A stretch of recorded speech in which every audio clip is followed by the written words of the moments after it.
What's up, y'all? Welcome back. Y'all miss me a little bit? Cause I miss y'all. I had to relocate. Now I'm West Coast with it. But look, I ain't gonna hold y'all. Let's get right into these videos. This is light work.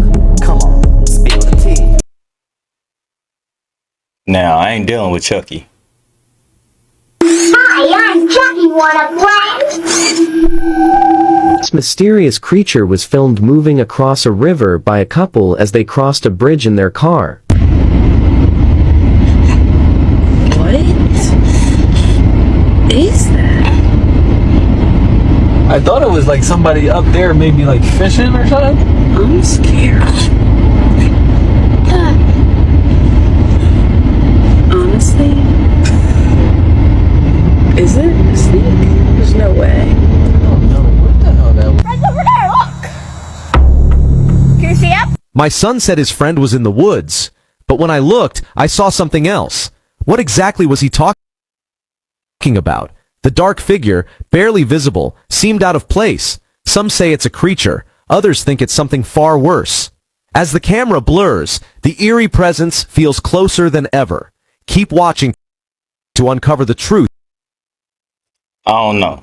If I seen something like that in the woods, I'd be out there quick. And then the kids, like the little girl was just hopping along like, Daddy, look, look. Nah, I'm cool. Behind this unsettling encounter. All right, it's time to go south. Let's go. Is it just a child's imagination? What is going on with you? This is crazy. He definitely just cracked the code to it all. If I would have known to do this, I would have been doing this since I was a little kid. That's pretty dope. It make me want to find a carnival and go try it. Leave a comment below if y'all try this.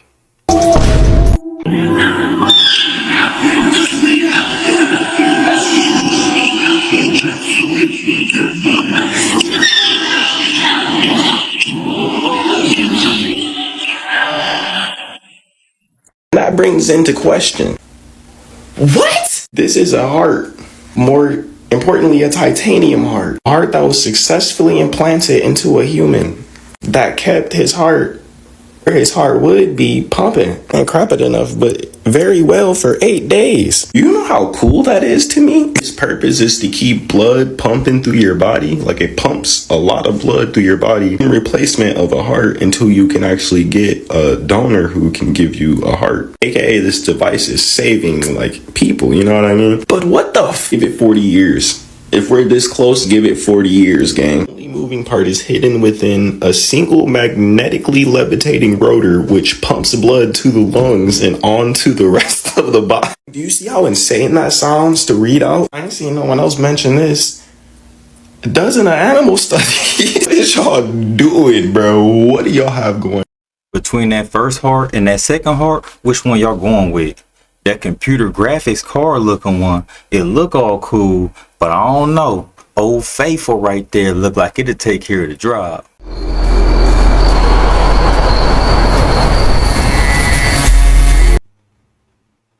Definitely look like a bit of CGI to me. What y'all think? These days you never know. People trying all kind of camera tricks. Leave a comment below. That is the Adam's apple. The Adam's apple develop in males when they hit puberty. See, what happens is it's the thyroid cartilage, or the first part of the airway. It starts to tip forward with puberty because the vocal cords that are behind it start to get longer and thicker. That's what gives males that deep voice, and supposedly is also correlated with male sexiness. Just kidding, I made that last part up. The origin of the Adam's apple. Let's talk about it. So, it's the beginning of time. Literally, time was only like a day years old here. Anyway, it's the beginning of time and you have the very first two human beings chilling in a garden. And all is going well until they decide to eat apples from the one tree that they were instructed to stay away from. They eat the forbidden fruit. And apparently, God is so pissed about this that he literally makes a chunk of the apple get stuck in Adam's throat as a reminder of his sin. And this reminder was then passed on to all men ever after with the moniker Adam's apple to make make sure that no one ever forgets. So you see, the idea is that this is Adam's apple. But wait, the plot thickens, because apparently this story doesn't even exist in the Bible anywhere. It's not found in any of the Judeo-Christian or Islamic writings. In fact, the first time that the origin of the Adam's apple is ever written down isn't even until the 1600s, when a religious doctor, Thomas Bartholin, publishes a picture book for the purpose of teaching anatomy. In this book, he officially named it an Adam's apple, and the apple's officially been stuck in man's throat ever since.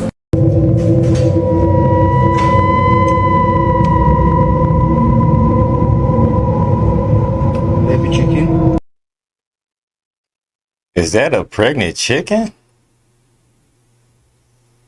And they cooked the baby chicken? My question is, how many of y'all eat that baby chicken if it's cooked? Or how many of y'all throwing the whole thing away? Be real. Answers in the comments. Papa? What?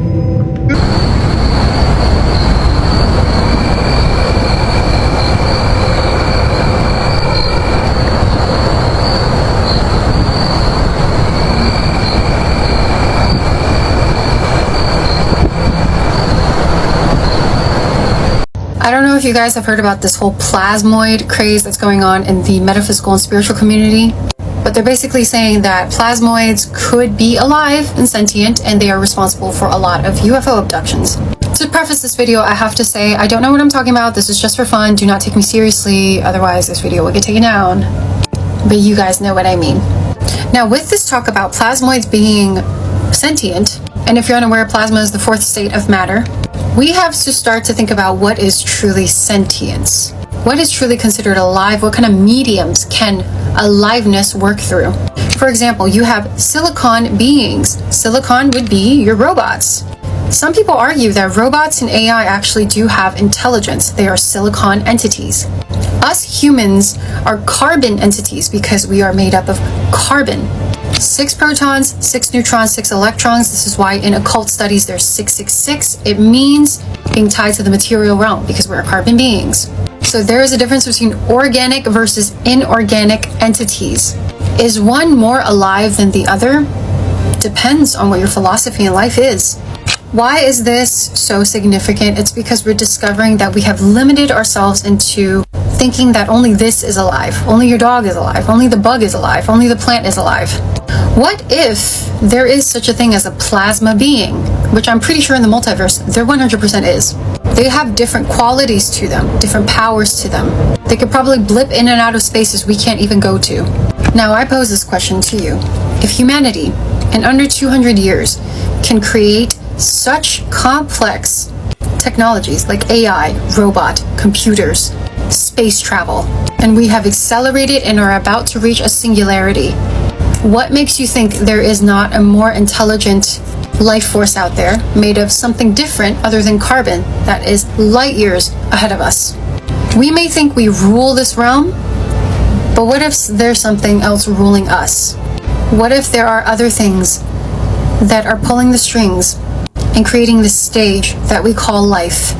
And what if I told you a lot of us are actually hybridized with certain entities that are not carbon based?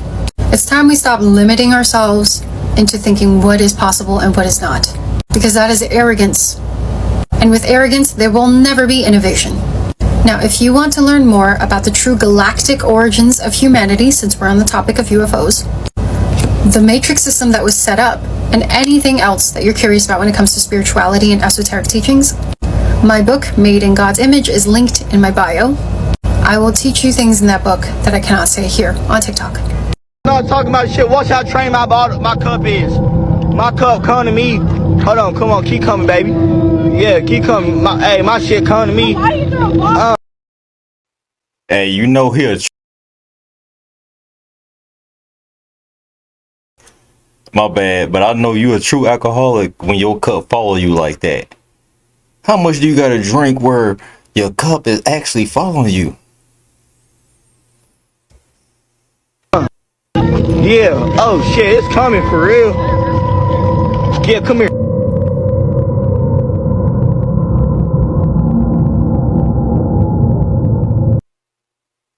That's exactly how the videos be too. And people be believing them like, oh my God, she found a whole potato inside her bag of chips.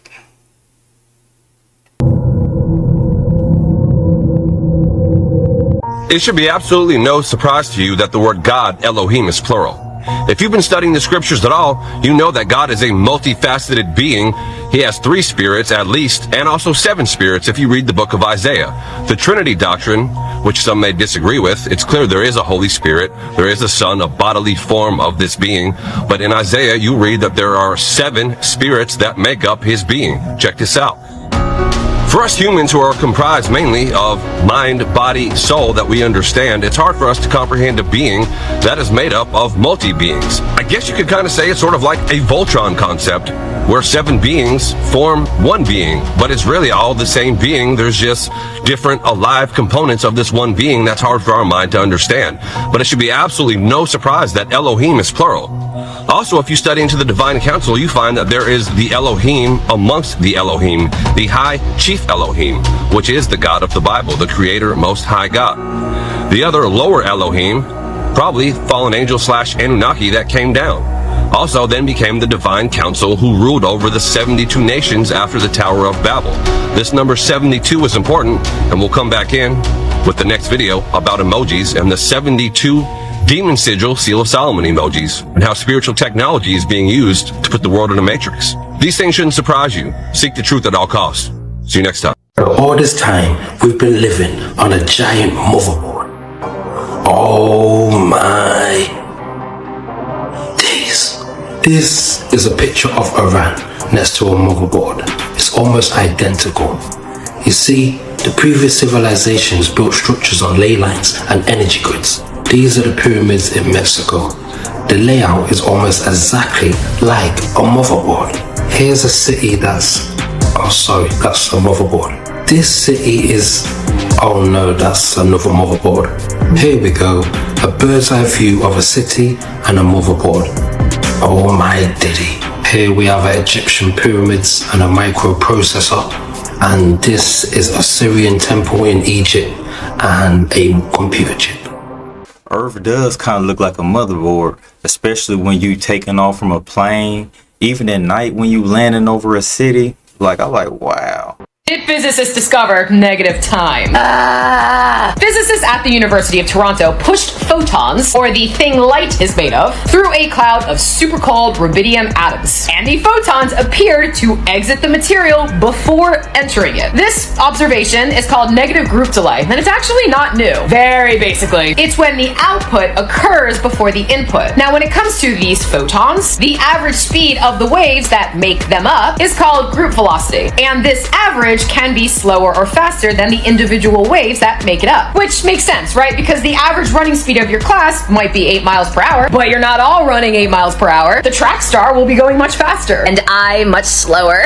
But in the world of waves, sometimes that average can be moving backwards from the individual waves. And that happens because different waves react differently to the thing they're moving through. So if you push these packets of waves through a thing, the thing can distort it and amplify one section before the other section has finished going through. It sounds like time travel, but remember that quantum particle wave things do not exist like things in our big world. They are not concrete in their existence, but rather in a fuzzy state of probability, which sucks. So it's not really the passage of time that's being affected. This paper is super cool, but I can't help but think it's getting press because news outlets hope the general public will mistranslate it as time travel and get that clickbait.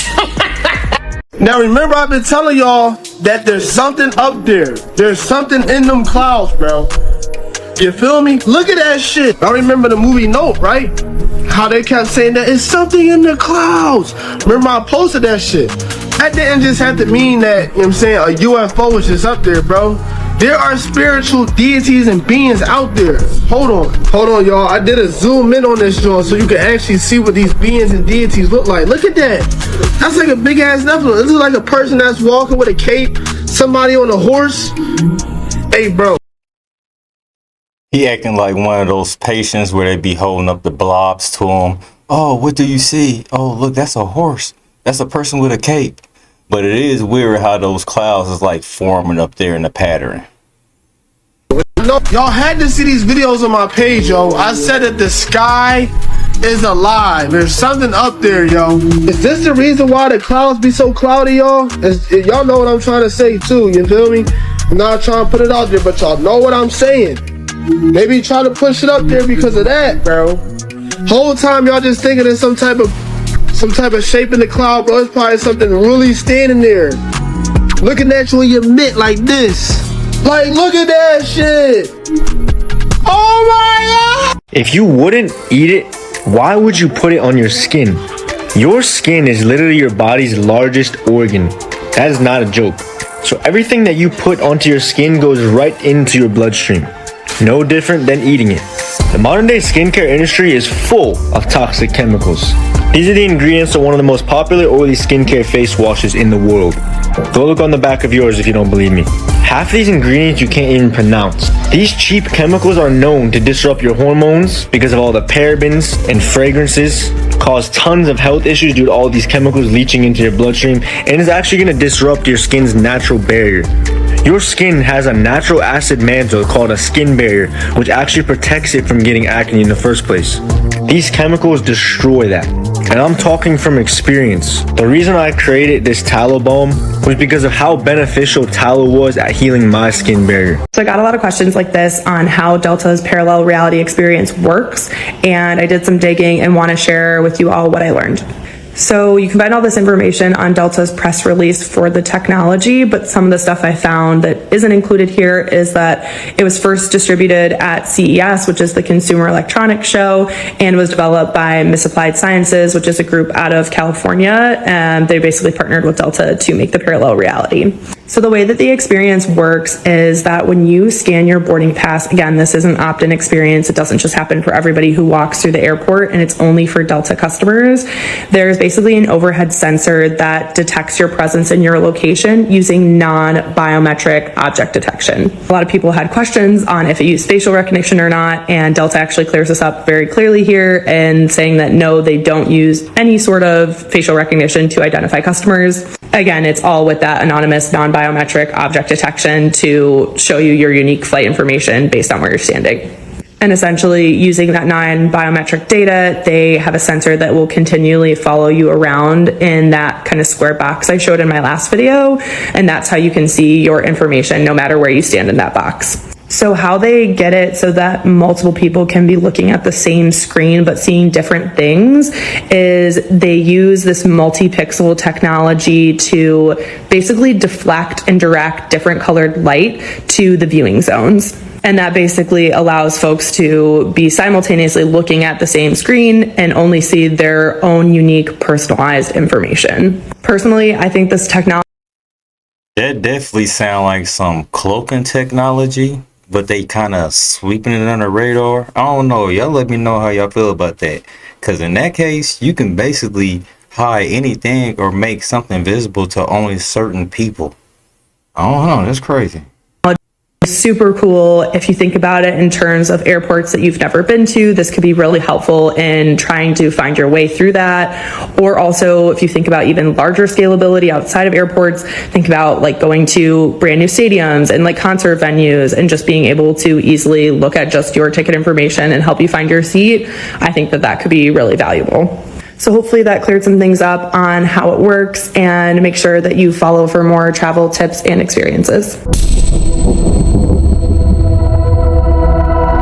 This is light.